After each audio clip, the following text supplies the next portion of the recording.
Praise the lord. మన ప్రభువును రక్షకుడైన యేసుక్రీస్తు వారి నామం పేరిట వాగ్దానంతో ఏకీభిస్తున్న ప్రతి ఒక్కరికి వందనాలు మరియు ఉదయకాలపు శుభాలు. ప్రతిరోజు ఉదయాన్నే ధ్యానిస్తున్న కొద్ది మాటలు మీకు ఆశీర్వాదకరంగా ఉన్నాయని నమ్ముతున్నాము. నేడు మరి ఒక ఆరాధనా దినంలో దేవుడు మనల్ని సజీవులుగా ప్రవేశపెట్టి ఉన్నాడు. అందును బట్టి దేవునికి స్తోత్రాలు. నేడు కీర్తన ద్వారా ప్రభువుని స్తుతిద్దామా? తల్లి అయిన మరచునేమో నేను నిన్ను మరువను, చూడుము నా అరచేతులను, నిన్ను చెక్కియున్నాను, నీ పాదము తొట్రిల్ల నీయను నేను, నిన్ను కాపాడువాడు కొనుకడు నిదురపోడు అని చెప్పి వాగ్దానం చేసిన యేసయ్యా తల్లిలా లాలించును, తండ్రిలా ప్రేమించును, తల్లిలా లాలించును, తండ్రిలా ప్రేమించును, ముదిమి వచ్చు వరకు ఎత్తుకుని ముద్దాడును, చంక పెట్టుకుని కాపాడును యేసయ్యా తల్లిలా లాలించును, తండ్రిలా ప్రేమించును. హల్లెలూయా. దేవుని ప్రేమ ఈ పాటలో తెలియజేయబడుతుంది. ఈరోజు ప్రపంచమంతా మాతృదినోత్సవాన్ని జరుపుకుంటుంది. ముందుగా మాతృమూర్తులందరికీ మాతృదినోత్సవ శుభాకాంక్షలు. దేవుడు తల్లిలా లాలించేవాడు, తండ్రిలా ప్రేమించేవాడు. తల్లిదండ్రులు ఎంతకాలం ఉంటారు అంటే, మనం ఒక 50 సంవత్సరాలు వచ్చే వరకు మన తల్లిదండ్రులు కలిగి ఉన్నామంటే అది ఎంతో భాగ్యం అని చెప్పాలి. ఆ తర్వాత తల్లిదండ్రులు గతించిపోతుంటారు. కానీ దేవుడు ముదిమి వచ్చే వరకు, ముసలితనం వృద్ధాప్యం వచ్చే వరకు నిన్ను ఎత్తుకుని కాపాడేవాడు, చంక పెట్టుకుని ముద్దాడేవాడు అని ఈ పాటలో భక్తుడు చెప్తున్నాడు. తల్లి మరచినా నేను నిన్ను అరచేతుల్లో చెక్కుకున్నాను. మన అరచేతుల్లో మనం ఏదైనా వస్తువుని పెట్టుకున్నాం అనుకోండి, అది ఎంత భద్రంగా ఉంటుంది. మనకు తెలియకుండా మన చేతుల్లో నుండి దాన్ని తీసుకోవడం సాధ్యమేనా? చాలా కష్టం కదా.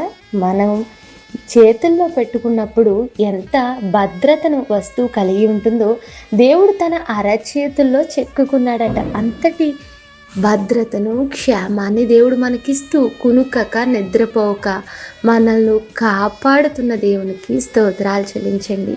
నేటి వాగ్దానం కీర్తనల గ్రంథం 22వ అధ్యాయం 9వ వచనం.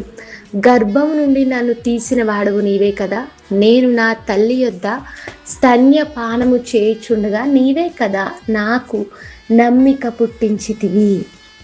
ఈరోజు మదర్స్ డే సందర్భంగా ఒక్కసారి పరిశుద్ధ గ్రంథం మాతృమూర్తుల గురించి, తల్లిని గురించి ఏం చెప్తుందో ఈ వాగ్దానం ద్వారా ధ్యానిద్దాం. అమ్మ అనే మాటకు అసలైన తర్జుమా చేయాలి అని అనుకుంటే అమ్మకు మరో పేరు త్యాగం అని చెప్పొచ్చు కదా. ప్రతి విషయంలోనూ అమ్మ త్యాగం చేస్తుంది.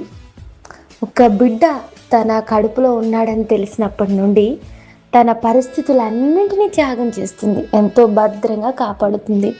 తన అందాన్ని, సమయాన్ని, తన ప్రయారిటీస్ని అన్నింటినీ ఆ బిడ్డ కోసం విడిచిపెడుతుంది.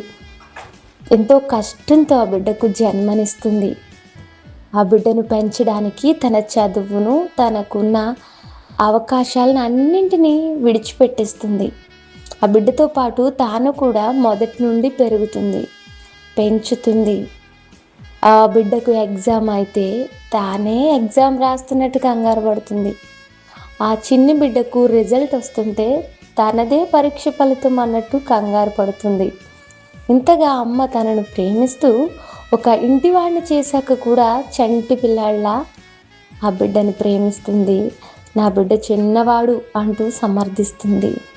తన బిడ్డలను తానే మరలా తిరిగి మోస్తున్నట్టు, తన బిడ్డలను తానే మరలా పొందినట్టు చాలా సంతోషిస్తుంది. తన పిల్లల్లో తనను చూసుకుంటూ మురిసిపోతుంది. ఇలా అమ్మ ప్రతి స్థితిలోనూ త్యాగానికి గుర్తుగా ఉంది, సంరక్షణకు గుర్తుగా ఉంది. లోకమంతా అమ్మ ప్రేమలో ఏ మచ్చ లేదని చూపిస్తుంది. అమ్మ ప్రేమ ఎంతో గొప్పదని, అది పొందడం భాగ్యమని భావిస్తుంది. అయితే పరిశుద్ధ గ్రంథంలో కీర్తనాకారుడు అమ్మ కంటే గొప్పవాడున్నాడని చెప్తున్నాడు. గర్భం నుండి నన్ను తీసినవాడు. గర్భం ఎవరిది అంటే తల్లిది. తల్లి తన బిడ్డను తాను బయటికి తీయగలదా అంటే అది అసాధ్యమైన పని. వైద్యుల సహాయం కంపల్సరీ కావాలి. కానీ దేవుని సహాయం లేకుండా తల్లి తన బిడ్డను పొందగలదా అంటే అది అసాధ్యమే. దేవుడు గర్భంలో రూపొందించబడక మునిపే నా కన్నులు నిన్ను చూచి ఉన్నాయి అని బైబిల్ ద్వారా సాక్ష్యం ఇస్తున్నాడు. మనము రూపం చెందక మునుకే, ఒక రక్తపు ముద్దలా ఉన్నప్పుడే, తల్లి మనల్ని చూడక మునిపే దేవుడు మనల్ని చూచినవాడు, గర్భం నుండి బయటకు తీసినవాడు. నా తల్లి యొద్ద నేను స్తన్యపానము చేయుచుండగా నీవు నన్ను చూసావు కదా, నాకు నమ్మకం పుట్టించావు అంటున్నాడు భక్తుడు. తల్లి దగ్గర చంటి బిడ్డ పాలు తాగుతున్నప్పుడు తల్లి బిడ్డ తప్ప ఎవ్వరూ ఉండరు అక్కడ. ఎంతో ఆప్యాయతను కూడిన సందర్భం అది. కానీ దేవుడు గర్భంలో నుండి చూస్తూ ఆ బిడ్డను ప్రతి నెలలో ప్రతి అవయవంలో తన కృప ద్వారా మార్పులు తీసుకొస్తూ పరిపక్వాన్ని చెందిస్తూ ఆ చంటి బిడ్డ తల్లి దగ్గర ఉన్నప్పటికీ మనం అనుకుంటాము వాళ్ళ అమ్మ దగ్గర ఉన్నాడు పిల్లాడు, ఏం కాదు అని అనుకుంటాం. కానీ దేవుడు తల్లి దగ్గర పాలు తాగుతున్నప్పుడు కూడా నిన్ను చూశాడట, గర్భంలో నీవు ఉండగానే చూశాడట. ఒకవేళ తల్లి తండ్రి నిన్ను మరచినా విడచినా ఎడబాయిన దేవుడు నీకున్నాడని రోజు వాగ్దానం చేస్తున్నాడు. ఈ మదర్స్ డే రోజు అమ్మ నాకు లేదని, నాకు అమ్మ ఉంటే బాగుందని, ఈ లోకంలో ఉన్న తల్లి మీద ఆధారపడి ఆ ప్రేమను పొందాలని తపన పడేవారు ఎవరైనా ఉన్నారా? ఒకవేళ మా అమ్మ కూడా ఇలాంటి ప్రేమనే కలిగి ఉంది అని సంతోషిస్తున్నారా? దేవుడు మీతో మాట్లాడుతున్నాడు. గర్భంలో ఉన్నప్పుడే మిమ్మల్ని చూచినవాడు మీ దేవుడు, గర్భం నుండి బయటకు తీసినవాడు మీ దేవుడు, తల్లి కంటే గొప్పవాడు. తల్లి దగ్గర నువ్వు పాలు తాగుతున్నప్పుడు కూడా నిన్ను చూచి నీకు నమ్మకం పుట్టించాడు. భక్తుడు అంటున్నాడు, నాకు నమ్మకం పుట్టించావు, ఎందుకంటే నన్ను బయటికి తీసింది నువ్వే కదా, నన్ను చూస్తుంది నీవే కదా, నన్ను బ్రతికించేది నన్ను నిలవబెట్టేది నువ్వే అని నమ్మకాన్ని తెలియజేస్తున్నాడు. ఈ మాటలతో ఏకీభవిస్తున్నా ప్రియులారా, ఏ స్థితిలో మీరు మీ నమ్మకాన్ని కోల్పోయినా, నా చుట్టూ ఎవరు లేరు, నన్ను నడిపించేవారెవరని నిరాశతో ఉన్నా, నన్ను నా జీవితాన్ని స్థిరపరిచేవారు ఎవరు అని బాధతో ఎదురు చూస్తున్నా, నమ్మిక ఉంచేవాడు మీ దేవుడు. గర్భం నుండి బయటకు తీసి మిమ్మల్ని ఎరిగినవాడు, మీ ప్రతి స్థితిని చూచుచూ మిమ్మల్ని నడిపించేవాడు. నమ్మకం ఉంచండి. ఈరోజంతా ఈ వాగ్దానం ఆధారంగా ప్రార్థించండి. తల్లి కంటే గొప్పవాడైన తండ్రి మనకు ఉన్నాడు. పరమ తండ్రి కృప చూపిస్తూ తన లాలనలో మనల్ని ఆదరించుతాడు. ప్రార్థన. ప్రేమగల మా తండ్రి, మాకు దయచేసిన వాగ్దానం బట్టి స్తోత్రాలు.